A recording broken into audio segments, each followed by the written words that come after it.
Hello students, today we will start the chapter 16 of class 8th is light. इस chapter में हम discuss करेंगे light के बारे में, लाइट की प्रॉपर्टीज़, हमें कोई भी चीज़ विजिबल कैसे होती है, इन चीज़ों के बारे में। तो अभी हम डिस्कस करते हैं introduction part. Our knowledge of the outside world depend upon our 5 senses: sight, smell, taste, touch and ear. जो हमारा आउटसाइड वर्ल्ड है उसकी नॉलेज हम किन की हेल्प से लेते हैं? जो हमारे 5 सेंसेस हैं उनकी हेल्प से। हमें पता है कि हमारी बॉडी के अंदर 5 सेंस ऑर्गन्स हैं: ear, eye, nose, tongue and skin. और इन 5 सेंसेस की हेल्प से हम क्या करते हैं? साइट, आईज की हेल्प से साइट करते हैं, मतलब कि देखते हैं किसी चीज़ को। नोज़ की हेल्प से स्मेल करते हैं, टंग की हेल्प से टेस्ट करते हैं, और स्किन की हेल्प से किसी भी टच को या फिर आउटर टेम्परेचर को आइडेंटिफाई करते हैं, और जो हमारे ईयर्स हैं उनकी हेल्प से हम सुनते हैं। Site is the most well depend sense in the human being. जो साइट है, जो देखना है, वो बहुत ही ज़्यादा डेवलप्ड है जिसमें ह्यूमंस में है। The sensory organ responsible for sight is our eye. हमारा वो सेंसरी ऑर्गन, वो सेंस ऑर्गन जो कि रिस्पॉन्सिबल है देखने के लिए, किसी भी चीज़ को विजिबल के लिए, वो कौन है? आई। मतलब आइज की हेल्प से हम देखते हैं कुछ भी। Eyes deduct light. जो आइज है वो क्या करती है? लाइट को डिडक्ट करती हैं, and this enable us to view the world around us. और उसी की हेल्प से हम हमारा जो अराउंड, हमारे जो चारों साइड का जो वर्ल्ड है उसको हम देख पाते हैं। अब नेक्स्ट क्वेश्चन ये आता है, हम किसी भी चीज़ को देख कैसे सकते हैं? अब हमने ये तो कह दिया कि जो लाइट है वो एंटर करती है हमारी आइज में, और लाइट उसको, आइज उसको डिडक्ट करेंगी और हम किसी भी चीज़ को देख पाते हैं। बट जैसे ये कोई ऑब्जेक्ट है, हम इस ऑब्जेक्ट को देख रहे हैं, तो पहले क्या होगा कि लाइट इस पे आएगी, स्ट्राइक करेगी, इससे रिफ्लेक्ट होके हमारी आइज़ के अंदर एंटर करती है। आइज़ की जो लेयर्स है, कॉर्निया, उसके बाद आयरिस, फिर लेंस से क्रॉस करती हुई रेटिना के ऊपर जाके फोकस करती है। वहाँ से जो ऑप्टिक नर्व्स है वो क्या करती है? उस सिग्नल्स को ट्रांसफ़र करती है ब्रेन के सेंस एरिया तक, और वहाँ पे हमारा ब्रेन क्या करता है? उसको डिडक्ट करता है, और तब हमें वो चीज़ दिखती है और हमें पता लगता है कि हमने ये देखा, क्योंकि उस चीज़ की प्रोसेसिंग हमारे ब्रेन में होती है। What make things visible. जो थिंग्स विजिबल है वो क्या होंगी? Is it possible to see object in a dark room with your eyes wide open. क्या ऐसा पॉसिबल है कि डार्क रूम में, जहाँ पे लाइट बिल्कुल भी ना हो, आप वहाँ पे किसी चीज़ को देख पाओ? आइज तो है बट लाइट नहीं है, तो क्या वहाँ पे किसी चीज़ को देख सकते हो? नहीं, पॉसिबल ही नहीं है।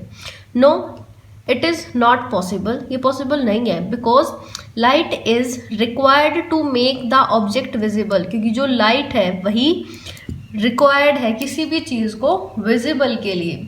It means eyes alone can not see the objects. इसका मतलब कि जो आइज है, जो हमारी आंखें हैं, वो अकेले किसी चीज़ को नहीं देख सकती, बट ऐसा भी पॉसिबल नहीं है कि सिर्फ लाइट हो और आइज अवेलेबल ना हो तो हम किसी चीज़ को देख पाए।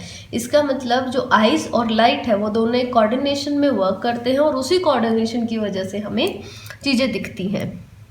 Only when the light reflect by the object enters our eyes we can see the object. जब भी जो लाइट है वो किसी ऑब्जेक्ट के ऊपर आके फॉल करती है और वहाँ से रिफ्लेक्ट होके हमारी आइज में एंटर करती है, तभी हमें वो ऑब्जेक्ट दिखता है। इन ए डार्क रूम, एक बिल्कुल डार्क रूम में, एक अंधेरे कमरे में, no light is reflect by the object. वहाँ पे कोई लाइट ही नहीं है, तो इसका मतलब वहाँ पे जो ऑब्जेक्ट है वो ऑब्जेक्ट लाइट को रिफ्लेक्ट भी नहीं कर रहे।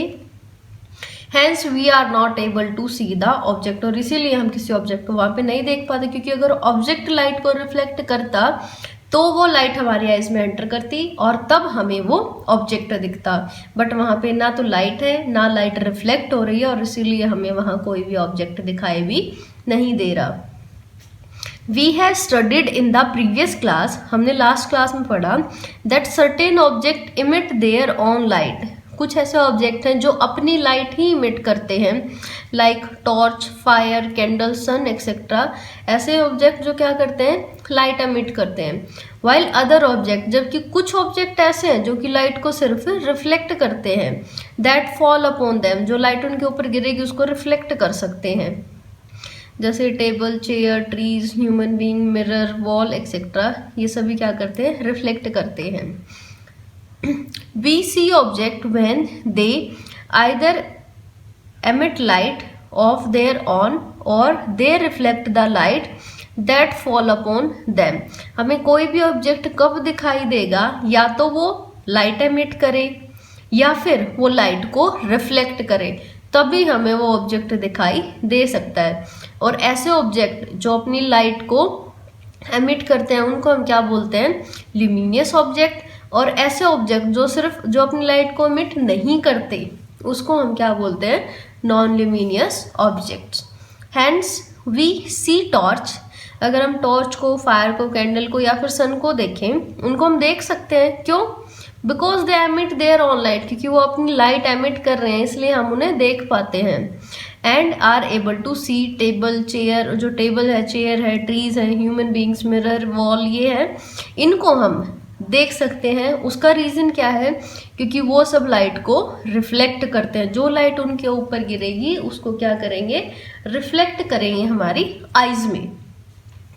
Most of the object that we see, जो हम ज्यादातर ऑब्जेक्ट देखते हैं हमारे चारों साइड, वो हमें विजिबल होते हैं बिकॉज दे रिफ्लेक्ट लाइट, क्योंकि वो क्या कर रहे हैं, लाइट को रिफ्लेक्ट कर रहे हैं इनटू आवर आइज, हमारी आइज के अंदर। क्योंकि जो ल्यूमिनियस ऑब्जेक्ट्स हैं वो कुछ ही हैं, उसके अलावा जितने भी ऑब्जेक्ट्स हैं वो सब के सब क्या हैं, नॉन ल्यूमिनियस और लाइट को रिफ्लेक्ट करने वाले हैं। From the above statement it is clear, ऊपर वाले स्टेटमेंट से हमें एक बात तो क्लियर हो चुकी है, that we need eyes to see the object but eyes can see the object only if the object either emit और रिफ्लेक्ट लाइट। हमें इस चीज का तो पता लग गया कि किसी भी चीज को, किसी भी ऑब्जेक्ट को देखने के लिए आइज की जरूरत तो है, बट आइज उस ऑब्जेक्ट को कब देख सकती हैं, या तो वो लाइट एमिट करे या फिर वो लाइट को रिफ्लेक्ट करे, तभी पॉसिबल है वो किसी भी ऑब्जेक्ट को देख पाए। इसका मतलब क्या हुआ, hence both eyes and light are essential to view the object around us, की जो आइज है और जो लाइट है दोनों ही एसेंशियल हैं, दोनों ही जरूरी हैं किसी भी ऑब्जेक्ट को देखने के लिए। इन दिस चैप्टर, इस चैप्टर में we will study some interesting fact, हमने कुछ इंटरेस्टिंग फैक्ट पढ़ेंगे अबाउट लाइट। किसके बारे में, लाइट के बारे में। जैसे लॉ ऑफ रिफ्लेक्शन को स्टडी करेंगे, रिफ्लेक्शन ऑफ लाइट पढ़ेंगे प्लेन मिरर के थ्रू, और हमारी आइज का हमारी लाइफ में क्या रोल है, हमारी आइज की वर्किंग कैसे होगी, इन चीज़ों को स्टडी करेंगे। Law of reflection, reflection of light, light का रिफ्लेक्शन कैसे होगा अभी हम स्टडी करेंगे। लॉ ऑफ रिफ्लेक्शन जो कि इस चैप्टर का फर्स्ट टॉपिक है। When light strike an opaque object, जब लाइट स्ट्राइक करती है किसी ओपैक ऑब्जेक्ट पे, जो ऑब्जेक्ट हैं वो 3 टाइप के होते हैं, ट्रांसपेरेंट, ट्रांसल्यूसेंट एंड ओपैक। जो ट्रांसपेरेंट ऑब्जेक्ट हैं वो हैं जिसमें से लाइट क्रॉस कर जाती है, कंप्लीट लाइट क्रॉस करती है, उसको हम क्या बोलते हैं, ट्रांसपेरेंट। ट्रांसल्यूसेंट, जिसमें से लाइट का सिर्फ कुछ पार्ट ही क्रॉस कर सकता है, वो कौन होंगे, ट्रांसल्यूसेंट। और जिसमें से बिल्कुल भी लाइट पास नहीं कर सकती, फॉर एग्जांपल वॉल, वो क्या होंगे, हमारे ओपैक ऑब्जेक्ट। जब भी कोई लाइट स्ट्राइक करती है किसी ओपैक ऑब्जेक्ट पे, it bounce off from its surface, वो अपने सरफेस से बाउंस ऑफ हो जाता है, मतलब कि वहां से क्या होगी, लाइट रिफ्लेक्ट होगी। जैसे यहाँ पे कोई लाइट आई, स्ट्राइक किया, तो वो रिफ्लेक्ट होके चली जाएगी। When this reflected light reach our eyes, जब जो ये रिफ्लेक्टेड लाइट है वो हमारी आइज तक पहुंचती है, आंखों तक पहुंचती है, we are able to see the object, हम उस ऑब्जेक्ट को देखने में योग्य होते हैं। This bouncing of light from the surface of an object is called reflection of light। जो हमने बोला कि बाउंसिंग ऑफ लाइट, जो लाइट रिफ्लेक्ट हुई ऑब्जेक्ट से, ऑब्जेक्ट के सरफेस से, इसी को हम क्या बोलते हैं, reflection of light. Reflection of light follow certain principle. जो रिफ्लेक्शन ऑफ लाइट है वो कुछ प्रिंसिपल को फॉलो करता है, which remain the same under all condition, जो कि हर कंडीशन पे सेम रहते हैं। These are known as law of reflection, और इसी को हम क्या बोलते हैं, laws of reflection. Any opaque, shiny and polished surface, कोई भी ओपैक ऑब्जेक्ट या फिर कोई भी ऐसा सरफेस जो कि शाइनी है, पॉलिश्ड है, लाइक प्लेन मिरर, जैसे प्लेन मिरर में, and reflects most of the light that fall on it, या फिर कोई ऐसा ऑब्जेक्ट जो कि मोस्ट ऑफ लाइट को रिफ्लेक्ट कर देता है, जो लाइट उसके ऊपर फॉल करती है, गिरती है। Hence to study the law of reflection plane mirror is used. इसीलिए लॉ ऑफ रिफ्लेक्शन की स्टडी के लिए जो मोस्ट यूज किया जाता है वो कौन है, plane mirror. When a ray of light strike a plane mirror, जब कोई भी रे ऑफ लाइट स्ट्राइक करती है किसी प्लेन मिरर पे, इट गेट रिफ्लेक्टेड, तो वो क्या हो जाती है, रिफ्लेक्ट हो जाती है इन अनदर डायरेक्शन, किसी दूसरी डायरेक्शन में। The light ray that strike the surface is known as incident ray, और उस लाइट को जो उस सरफेस के ऊपर आके गिरी है उसको हम क्या बोलेंगे, incident ray. And the light ray that get reflected back from the surface is known as a reflected ray, और उस सरफेस से जो बाउंस बैक होके वापस गई है उसको हम क्या बोलेंगे, रिफ्लेक्टेड रे। जो रिफ्लेक्ट होके वापस जाएगी उस रे को क्या बोलते हैं, reflected ray. Interesting fact, the study of light is known as optics. जो लाइट की स्टडी है उसको क्या बोलते हैं, ऑप्टिक्स बोलते हैं। Euclid the Greek philosopher study the reflection of light. सबसे पहले एक ग्रीक फिलोसफर था यूक्लिड, उसने रिफ्लेक्शन ऑफ लाइट को स्टडी किया था and propose the law of reflection, और लॉज ऑफ रिफ्लेक्शन को बताया था। A rays of light does not exist, अगर हम ये कहें कि कोई भी एक सिंगल रे लाइट की वो एग्जिस्ट नहीं कर सकती, इन रियलिटी, रियलिटी में क्या होता है, we have a narrow beam of light which is made up of several light rays. हमारे पास एक नैरो बीम होती है लाइट की, बट जो बहुत सारी लाइट रेज से बनी हुई होती है। फॉर सिंप्लिसिटी, एक सिंप्लिसिटी के लिए, एंड टू एक्सप्लेन, और उस कॉन्सेप्ट को ईजिली एक्सप्लेन करने के लिए, we use the term rays of light. इसलिए हम क्या टर्म यूज करते हैं, ray of light. For a narrow beam of light, एक नैरो बीम लाइट की उसके लिए। Next is activity first, to understand the term related to the reflection of light. जो रिफ्लेक्शन ऑफ लाइट है उसकी terms को इजीली स्टडी करने के लिए ये कंप्लीट एक्टिविटी है। इस एक्टिविटी में हम क्या करेंगे, ये हमने एक प्लेन मिरर लिया है और यहाँ से हमारा जो लाइट है, जो हमारी रे ऑफ लाइट है वो यहाँ से जाएगी, यहाँ से चली और उसने इस मिरर के ऊपर स्ट्राइक किया। तो इसका मतलब जो ये रे है ये कौन सी है, इंसिडेंट रे। ये एक प्लेन मिरर, यहाँ से प्लेन मिरर ने क्या किया, इस लाइट को रिफ्लेक्ट कर दिया। जो ये अब लाइट वापस आ रही है किसी दूसरी डायरेक्शन में गई है, तो इसको हम क्या बोलते हैं, रिफ्लेक्टेड लाइट। क्यों, क्योंकि ये इस प्लेन मिरर से रिफ्लेक्ट होके यहाँ पे गई है। तो इसमें हमें क्या बताया गया है कि रिफ्लेक्शन किसे बोलेंगे, इंसिडेंट रे किसे बोलते हैं, रिफ्लेक्टेड रे किसको बोलते हैं। The next topic is how to mark the incident and reflected rays. जो इंसिडेंट रेज है और जो रिफ्लेक्टेड रेज है उनको हम मार्क कैसे करेंगे। Refers figure 16.2a। Mark the position of torch as position O. The light rays from the torch strike the mirror at the point A. Hence, OA is a incident ray, and trace the line OA using a pencil and a ruler. This is the diagram 16.2 part A, जिसमें हम lines draw करेंगे। यहाँ पे हमने torch ली है, ये हमारा O point है, ये प्लेन मिरर है, इस प्लेन मिरर के ऊपर हमने कोई पॉइंट A लिया है। जब जो हमारी लाइट रे है वो हमारी इस टॉर्च से, मतलब इस O पॉइंट से स्टार्ट होती है और A पॉइंट तक जाती है, जिस पे हमने एरो इस साइड लगाया, जिस साइड भी हमारी लाइट रेज मूव करती हैं हम एरो उसी साइड लगाते हैं। तो ये हमारी कौन सी हुई, incident ray. Now draw the light ray that get reflected back from the mirror at point A, mark it as A B. A B is a reflected ray. अब हमारे ए पॉइंट से जो लाइट रे रिफ्लेक्ट हुई है और जो कहाँ तक गई है, पॉइंट बी तक। तो इसी पे जहाँ हमने बोला था जहाँ पे लाइट हमारी जो लाइट रेज हैं जिस साइड या फिर जिस डायरेक्शन में मूव करेंगी हम उसी डायरेक्शन में उसको निशान लगाएंगे। तो जो हमारी ए बी जो हमारी लाइट रे है वो हमारी कौन सी है, रिफ्लेक्टेड रे। इसको हमने ड्रॉ किया, O A is the incident ray and A B is the reflected ray. Draw a line perpendicular to the mirror at point A and mark it as AP. It is called normal to the surface at that point. उसके बाद हम एक ruler की help से इस point A के ऊपर एक परपेंडिकुलर मतलब कि 90 डिग्री एंगल पे एक सीधी लाइन लगाएंगे जो कि हमारा क्या होगा, नॉर्मल होगा। तो जो हमारा डायग्राम है वो कैसे बनेगा, ओ ए incident ray, A B is reflected ray, A P is the normal.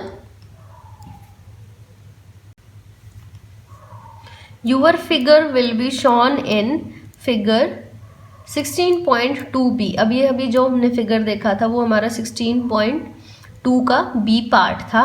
Mark angle O A P. अब उससे में दो एंगल को डिस्कस करेंगे जो कि ए ओ पी है और पी ए बी है जो कि फिगर में दिखाए हुए हैं।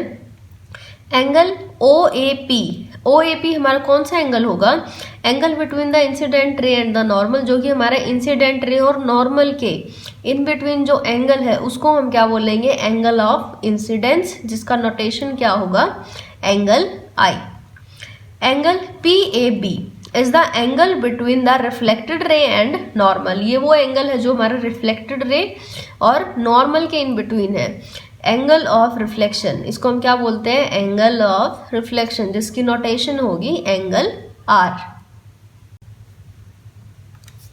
Angle O A P is the angle between incident ray and normal, is angle I as the angle of incidence, and angle PAB is the angle between normal and reflected ray and is called angle of reflection, angle R. This one. The term that we have learned from the above activity are shown. अभी जो ऊपर वाली activity में हमने जो चीज़ें पढ़ी वो क्या क्या थी, इंसिडेंट रे इज द रे light that strike the mirror, वो लाइट रे जो मिरर के ऊपर स्ट्राइक करेगी इज इंसिडेंट रे। रिफ्लेक्टेड रे इज द रे of light that is reflected from the mirror, जो मिरर से लाइट रिफ्लेक्ट हुई वो कौन होगी, reflected ray. Normal is the imaginary line, normal क्या है, कि इमेजनरी लाइन है जो कि उस पॉइंट पे, उस मिरर के पॉइंट पे परपेंडिकुलर होता है जहां से हमारी रे ऑफ लाइट रिफ्लेक्ट हुई है, to the mirror at the point of incidence. Angle of incidence is angle I, is the angle between the incident ray and the normal. Angle of reflection is angle R, is the angle between the reflected ray and the normal. The next topic is laws of reflection. These are two universal law of reflection. जो Euclid ने laws बताए थे reflection के, वो ये दो law थे जो कि यूनिवर्सल है और हर एक सिचुएशन में सेम रहते हैं। First law of reflection is the angle of the reflection is always equal to the angle of incidence. जो हमारा एंगल ऑफ इंसिडेंस है और एंगल ऑफ रिफ्लेक्शन है वो हमेशा क्या होते हैं, इक्वल होते हैं, और हर लाइट रे इन लॉज को फॉलो करती है हर कंडीशन में।